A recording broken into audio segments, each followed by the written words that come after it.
Logopedik tekshirish texnologiyasi. Bugungi mavzumiz rejalari. Birinchi reja go'dak va ilk yoshdagi bolalarni tekshirish metod va metodikalar. Ikkinchi rejamiz go'daklik davrida bolalarni tekshirish, ya'ni tug'ilgandan to 1 yoshgacha.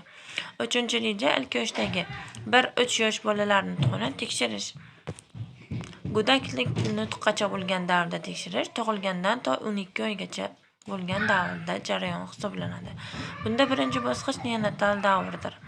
Yangi tug'ilgan chaqaloqning birinchi qichqirig'ining tabiati, nafas olishning fiziologik funksiyasi, neonatal davrda intensiv terapiya, yangi tug'ilgan chaqaloqlarda jarrohlik faoliyati, chaqaloqni birinchi emizish, erta sun'iy oziqlantirish sabablari, ovqatlanish muddati, ovqatlanish paytida emish va yutish harakatining tabiati. Ikkinchi bosqich bu 1 oydan 3 oygacha bo'lgan muddatda amalga oshiriladi.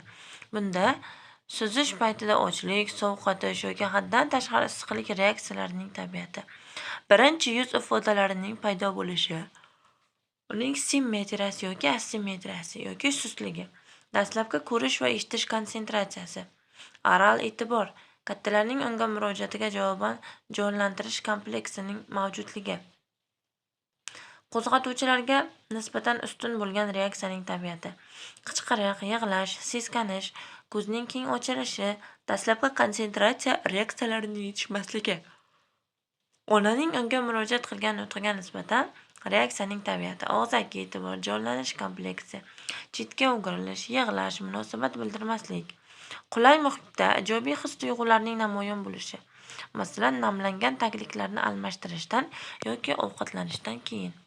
Bundan tashqari chaqaloqning nutqdan oldin birinchi reaksiyalari alohida qayd etiladi. Masalan, boshlang'ich gugulash. Haqiqiy gugulash paydo bo'lish vaqti, davomiyligi va ohangdorligi, ovozni chiqarish, ovozli va motorli assimilyatsiyaning mavjudligi.